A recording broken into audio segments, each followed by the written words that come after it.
Hello there. Welcome to Thrive with Megan and Harry. We bring you news, views, and commentary about Harry and Meghan. Let's thrive together, guys. Hi, guys. I hope you guys are all doing well. How was everything for you in the last couple of days? It feels like this week I'm gonna have to make an effort to make some videos this week. Oh my gosh. But you know what is funny thing about me is sometimes there is stuff that you have to make a video about, and it's like nothing can stop me from making that video. And then there's some weeks where there's news, but the news is not appealing to me. And I mean with Harry and Meghan news, and it's not even Harry and Meghan news, it's royal stories and all that. There's always stuff going on, but not everything that's going on propels you to make a video. You know what I mean? So certain things you kind of you hear about and other people talk about, and it's like, okay, well, maybe I'll talk about it, maybe. But I think sometimes you have to have that feeling in you to push you to do that video, and it makes you make the time to make that video, because there's sometimes when it's like busting out of you and you can't stop it and you just have to make the time, and you're like, okay, I'm doing this now. And then there's other times when it's like, okay, you could take it or leave it, this topic, and then there you go. So but this week, I want to make a few episodes this week. Oh my gosh. But anyways, guys, I hope everybody's good. I'm good. Yeah. But there are a few stories going on either way. And so there, there's always something going on. But as of course we know, last week we talked about all the stuff that we talked about that horrific tour that they had, and I'm still going to talk about it because just because Will Smith got up and slapped Chris Rock, doesn't mean that I'm going to forget about Willie and his horrible tour. So Willie, I didn't forget, okay? Willie, I'm still going to talk about it every chance I get. So there you go. But one thing he did say, that he and you know what, this is not something, listen, that family, they don't give up on things, okay? They don't let loosen their grip on stuff unless they have to, okay? Just look at the way how the queen dealt with the Pede Drew. Look at how she dealt with him when it came to all his patronages and all that, and all his, all the charities that were working with him. And listen, the woman had to be sent a letter, and it had to be signed by 50 people or something, 50 veterans or something. I think it was over 100 veterans, as a matter of fact, who said, hey, we don't want him as the head of our organization or whatever it was. But you guys know what I'm talking about. She has to be forced to do things. She would have never taken him off of anything if somebody didn't say, well, you know what, you got to do. You got to take him off. She would have never done anything if she wasn't forced to. So let's just put it that way when it comes to the royal family. So they don't give up anything willingly. That's my point. I know I'm going all around in circles, but basically they do not give up anything unless they're forced to, and you have to push them and shove them out in order to get them out of things. So this whole thing with Will's saying that he's okay if he's not head of the Commonwealth, listen, that guy went there he was trying to keep everything, okay? He wasn't trying to let go of no Commonwealth. No, he was not. He went there with full intentions that they're going to charm everybody and, do everything that Harry and Meghan does. They were going to cosplay Harry and Meghan and they pretty much did almost everything. She even kind of almost dressed a little bit like how Meghan dressed in the last tour that they did with those flowy dresses and all that. But either way, he was not going to be letting go of any Commonwealth. No, he was not. Okay? So that is a story. So let me see here. Okay, so it says here. Okay. Okay, so it says here, Prince Wills is reflecting on the future of Belize, Jamaica, and the Bahamas upon the completion of his and Kate Middleton's Caribbean tour. So it says here that he released an unprecedented, candid statement regarding the island country's future governance. And in the statement, it says on the last day of their cross country tour that he seemed to directly address the criticism that the royals have received on the tour from the country's residents. Okay, this is what it's saying, expressing that their future is for the people to decide upon. Since when has the royal family ever said anything like this? The royal family, they never say anything like this. And the only reason that he said that is because he didn't have a choice. The way that the tour went and the way that they looked like total and complete imbeciles, okay? And they looked very colonialistic, and it just looked like they were just trying to be who they're not. I don't know what, it was everything. Everything was just wrong with that. So, and it goes on here, foreign tours are an opportunity to reflect, he said, and you learn so much. You didn't learn diddly squat. Okay, really, you didn't learn anything, because what you did was that you saw the tours that Harry and Meghan had done, and you thought that you could just, instead of slipping you and Kate, slip you guys in and say and smile and hope that you would get the same reactions that Harry and Meghan get. But you guys are not them, so there was nothing original about anything that happened there. It was just you trying to be somebody else, basically. And it didn't work for you. It did not work for you. So now that you messed everything up, now you're saying, we don't have to be the head of anything. That's what you're saying. But you're only saying that because you got pushed out. That's basically it. So, and apparently he went on to say, you learn so much. What is on the minds of prime ministers, the hopes and ambitions of school children, the day-to-day challenges faced by families and communities, and all that. And he said that I know that this tour has brought into even sharper focus questions about the past and the future. And, and in Belize, Jamaica, and the Bahamas, that the future is for the people to decide. That's what he said. But you know what? It's so funny that they would say that. He would say that because, like I said before, the royal family have never said anything of that sort. The royal family have always stated, hey, we're the queen, we're the king, we're at the top of it here, and you people are over there. That's basically what the royal family have ever said. They've never tried to to give anybody anything, give people, their freedoms to do, they never wanted to leave. They never wanted to leave anything. Let's put it that way. They just wanted to keep going the way that they were going, basically. They didn't want to change. They never want to change. It's as simple as that. They never want to change. So, let me see, what else did he say? And I don't want to keep talking about what he said, but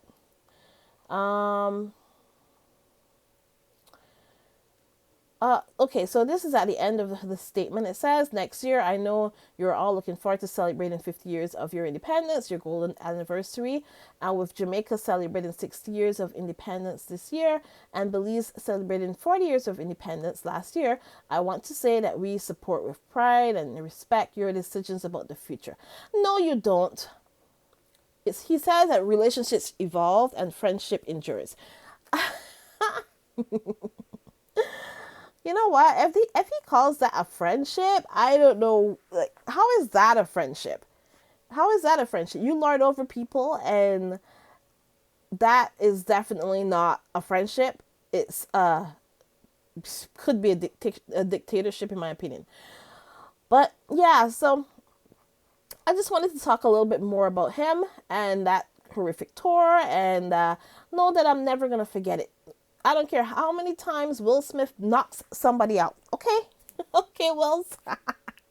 I'm never going to forget. So just letting you know that. Yeah, there you go. So you know what? I'm going to move right along. So let's see. Okay, so the next thing we're going to talk a little bit about is, well, you know what? the Queen and P drew. So we all saw that display that she did for the Commonwealth service, the Commonwealth Day service. And she had him, leading her around and all that.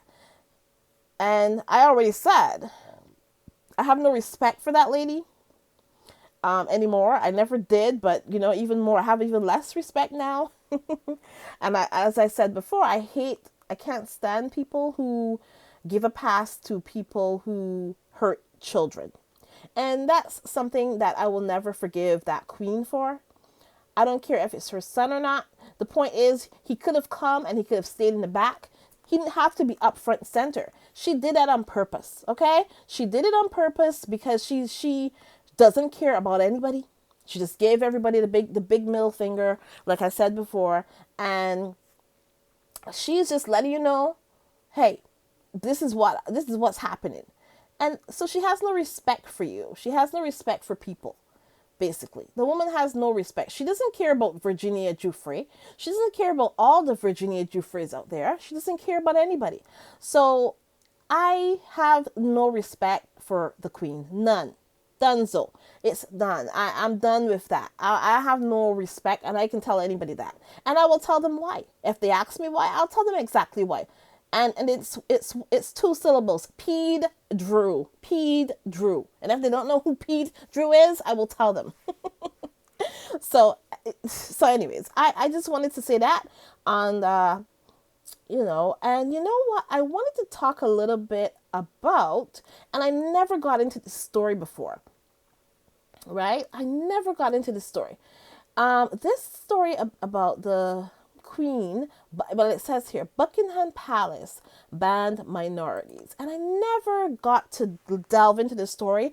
And I'm thinking, no, because there isn't a lot of news for Harry and Meghan right now. And people are talking about all kinds of other stuff. So, but for me, I actually wanted to talk about this story a little bit. So it says here, and this article has been around for a while. I never got a chance to talk about it. And now this is my chance to talk about it here. It says here, Buckingham Palace banned ethnic minorities from office rules. And this is what this paper has revealed. It says here, exclusive. Documents also shed light on Queen's ongoing exemption from race and sex discrimination laws. Wow. So she don't care much about those kind of laws, and that's probably why she doesn't think that whatever Pete Drew did is wrong. So it goes on here. The Queen's courtiers banned colored immigrants or foreigners from serving in clerical roles in the royal household until at least the late 1960s. Now, people always ask and wonder why she never met up with Martin Luther King Jr. And what do you guys think? What do you guys think? Tell me. What do you guys think? Why do you think that she never went out of her way to meet up with Martin Luther King Jr.? What do you think? And up to the late 1960s, they banned colored immigrants or foreigners. Colored meaning black people, Indians, anybody with a dark skin tone, Arabs. They're banned. They can't move on. They can come here, they can clean the toilets, but that's about it. They can clean up the floors. That's it. They can't move along. They can't move on into clerical roles in Buckingham Palace. This is the 1960s, right? That's not that far. That's not that long ago, guys. That's not that long ago. And this is all under her. This all happened under that queen, okay? And so it says here too, the documents also shed light on how Buckingham Palace negotiated controversial clauses that remain in place to this day. They remain in place to this day, guys. Okay? Exempting the Queen and her household from laws that prevent race and sex discrimination. How is this possible? And how are these laws still in place to this day? And everybody is just okay, hunky-dory with it. How? It says here, the papers were discovered at the National Archives as part of the Guardian's ongoing investigation into the royal family's use of an arcane parliamentary procedure known as Queen's Consent to secretly influence the content of British laws. It's the Queen's consent, and it's secretly to influence the content of British laws. Guys, you remember when the people always talking about, oh, Meghan is always too, Meghan is this and she's that and she's too political. You know, Meghan is too political. That's what they always saying about Meghan, because Meghan wears it on her sleeve that she's a feminist. She lets you know up front, hey, I'm a feminist. That's just my brand. That's what I do. That's just me. And she lets you know up front, hey, that's what I am. This woman that's been on this throne for 70 years, right? She has willfully been influencing it. I'm going to read it here again. The papers were discovered at the National Archives as part of the Guardian's investigation into the royal family's use of an arcane parliamentary procedure known as Queen's Consent to secretly influence. They're doing it in secret, guys. They're secretly influencing the content of British laws. They're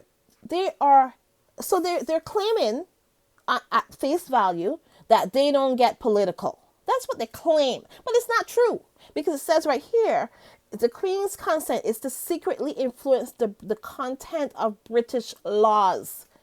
So they're in it. They're into the creation, and they're into the laws. They're into the creation and the execution of these laws, guys.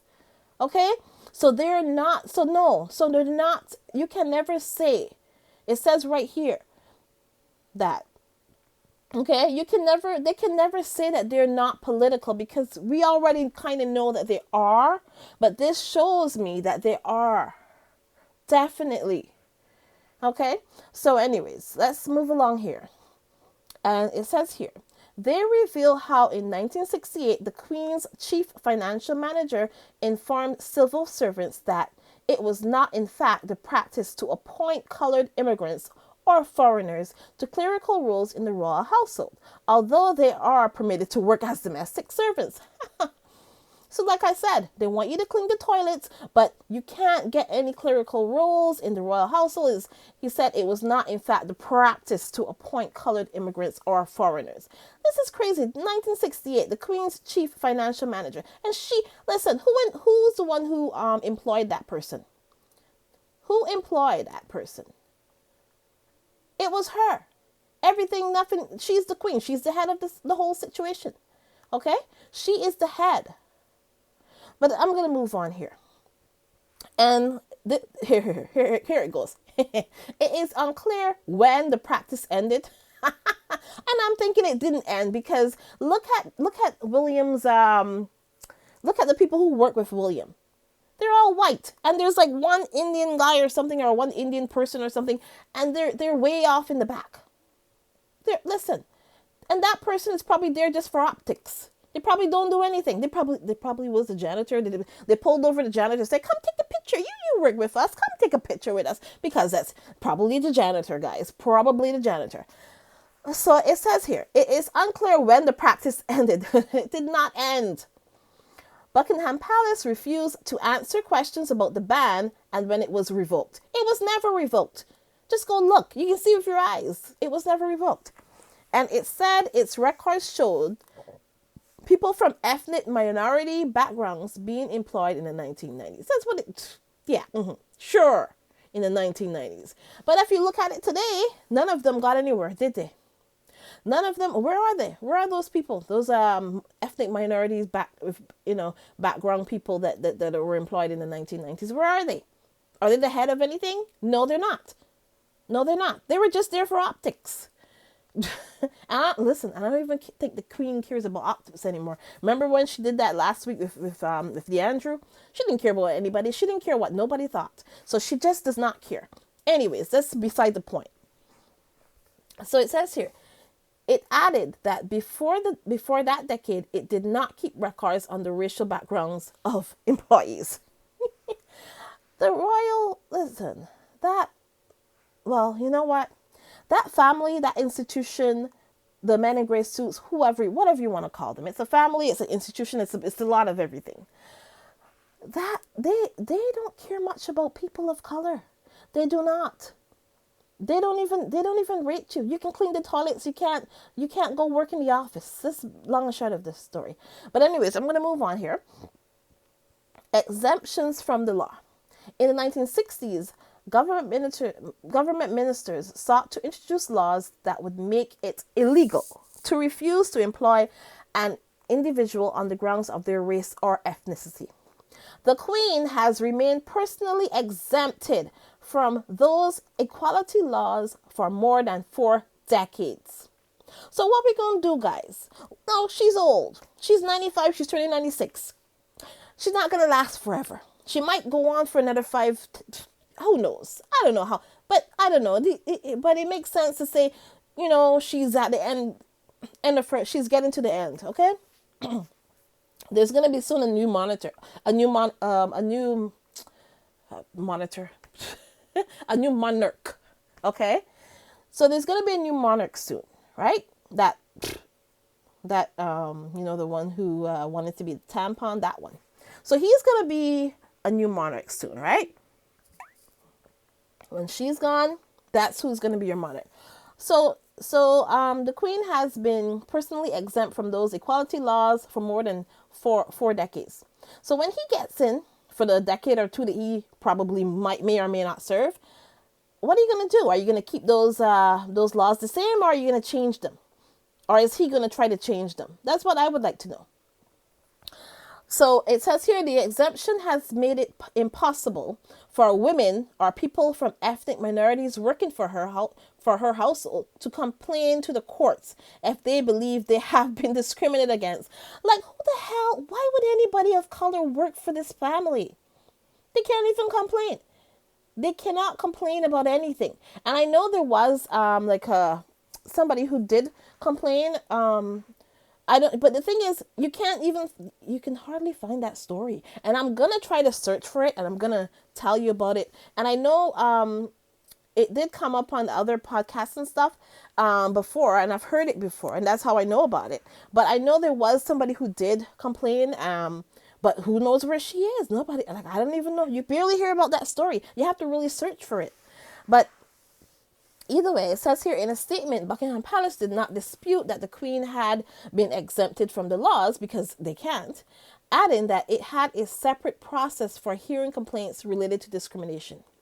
The palace did not respond when asked what this process consists of, mostly probably because it doesn't exist. Because they're just covering, they're just using bandages right now to cover things.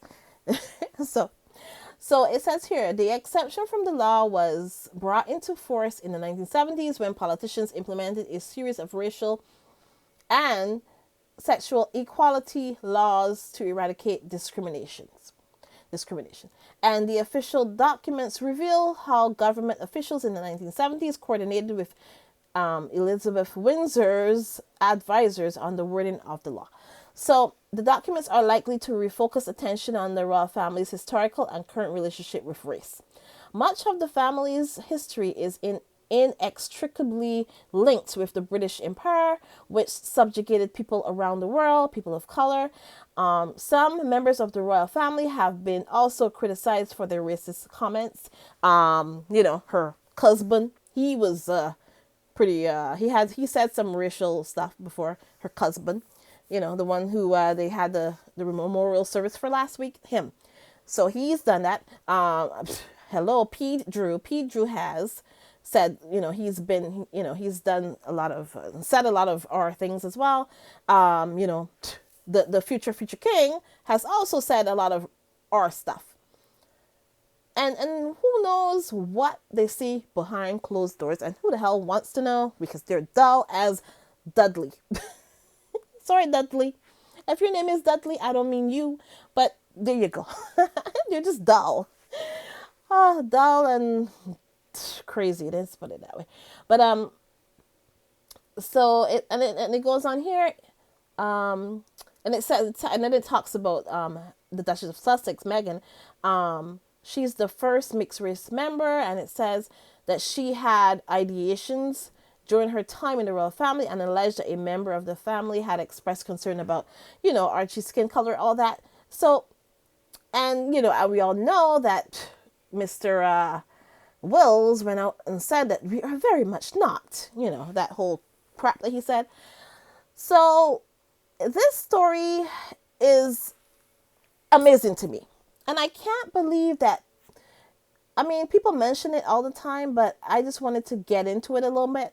And this whole thing, there's also something called the Queen's Consent, consent that I told you about.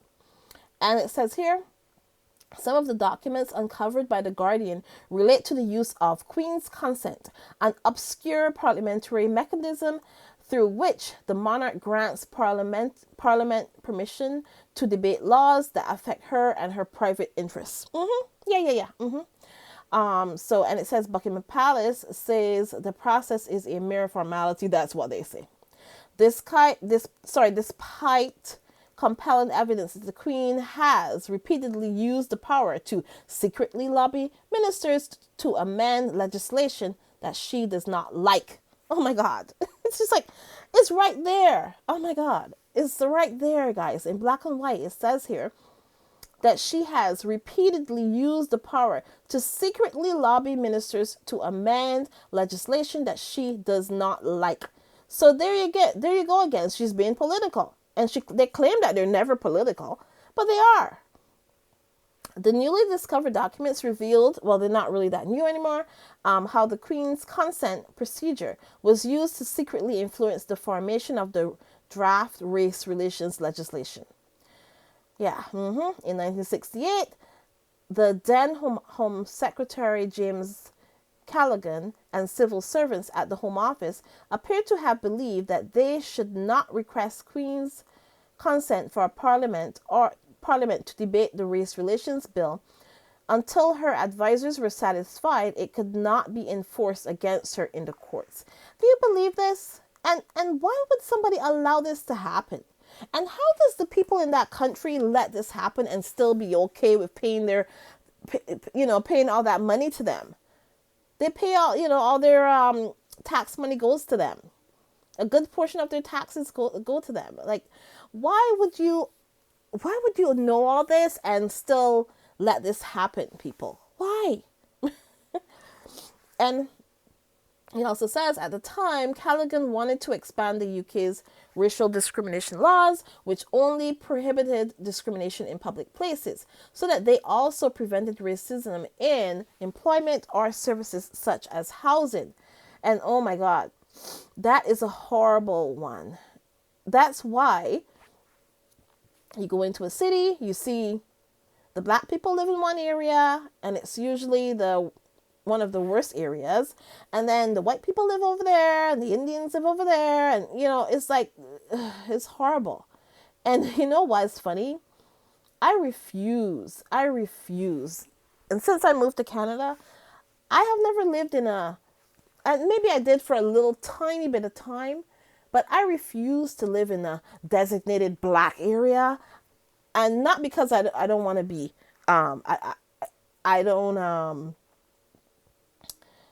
it's not because I don't love my culture and everything, but I don't want them to tell me where I should live. There's a lot of black areas, and I'm saying this with quotations here, you can't see it. There's a lot of black areas also in Toronto and in Canada, okay? And I refuse to live in any of them.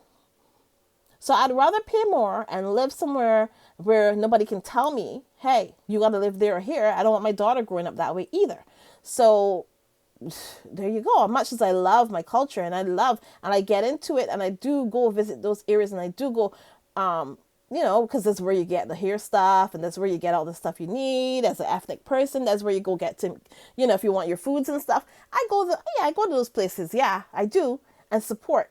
But I'm not going to live there because you're not telling me because I'm black I need to live there. So that's why my daughter goes to a school that's like mostly, kids of other races, mostly white kids, or predominantly white school. So like, I refuse to do it. So anyways, moving along here. Um, it's so basically, you know what, guys, I don't even need to go keep going with this because it's just gonna keep going on and on. And the long and short of the story is that this old lady, she goes behind closed doors and influences laws, basically, in secret. That's the long and short of the story. And it's hard to believe that these people are not a racist family, according to Wills. It's hard to believe that they're not with what we know here. Let's put it that way. So, yeah, so you know what, guys? That's all I have to say about that. I'm done with that one. I'm just done. It's with that. It's shocking and it's unbelievable. But there you go. I'm done with that one. So, anyways, guys, it was amazing talking to you. I really do appreciate you guys, coming through. It's just amazing, that you guys still come and you still just, I just love the fact that you come and you still support me, and I appreciate that. I want to thank a couple of super chats that I got in the last couple of days. Let's see here. Is the last couple of days. Okay, so I don't want to go too far back. Okay, so I'm gonna start from here. So Alice Langdon, she's always sending super chats, guys. Nutty Doctor is always sending super chats. I appreciate it so much, Nutty Doctor. That was a while back. But I like to thank people a couple times. Black Queen sends a super chat. Thank you. Black Cougar 1959 sent a super chat. Bertha Steven sent a super chat. Rochelle Cherry also sent a super chat. Naughty Doctor recently sent a super chat. Thank you. And Lottie G sent a super chat. Thank you so much, guys, for supporting me and supporting this channel. And also thank you to the members. You guys are just amazing. Oh my God. Oh my God. So, I want to thank Lydia Washington, Mrs. S, Arnold Sanders, and Cookies and Cream. Oh, thank you guys so much. And I did ask you guys, what do you want me to do? Tell me. There's just stuff that I need to do something for you guys. Tell me what I should do. Just let me know, okay? And guys, I have something to tell you. Guys, we have had over 200,000 views on this channel so far. And we started in October, okay? My math is horrible. October, November, December, January, February, March. So it's about 6 months. And we have 200,000 views. So that is amazing. And also, I wanted to say, I also watched Royal Sussex the other day, and he got over 5 million views. And I think this is amazing, guys. The sky's the limit for us. The sky's the limit. Let's aim to get that amount of views. Come on, let's aim for it. We can reach it. We can reach it. And he puts in a lot of work, so and that's all in 1 year. I think he's only been here for at least a year and some, or even like almost a year or something. He hasn't been here for that long, and he got 5 million views, but he works hard. He's there every day. Every day he's there. So let's aim for that, guys. Let's aim and use Royal Sussex and what he does as a blueprint. And I'm talking about us, all the channels, all the positive channels for Harry and Meghan. Let's aim for that. Oh my gosh. And I think that's the first, honestly, I think that is the first channel that, positive channel for Harry and Meghan who have reached that amount of money. That amount, well, not money, sorry, but who has reached that amount, Yeah, well, it would be nice if it was $5 million. That'd be real sweet. But it's not. It's 5 million views. But yeah, so I don't think any channel has reached, any of the positive channels has reached 5 million views. That's amazing. Congratulations to Royal Sussex Baron. That's amazing, and we should all aim for that. We should all aim. There's no limit, and I believe in no limit. Just keep going. That's what I believe in. So I'm just aiming for a lot. So I'm going higher and higher. And we should all aim for the best, and we should aim for more all the time. That's what Meghan and Harry have done, and that's what we should do as well. So thank you guys. I really do appreciate it. Have yourself an awesome day. And remember that Meghan said it's not enough to just survive something. That's not the point of life. You have to thrive. You have to feel happy. Unquote. Thanks so much, guys. Remember to like, subscribe, and share, because I keep forgetting to say that. Like, subscribe, and share. And also, if you've sent any super chats or any PayPal or anything, I really do appreciate it. Thank you so much, and have a great day. Have a great one. Bye.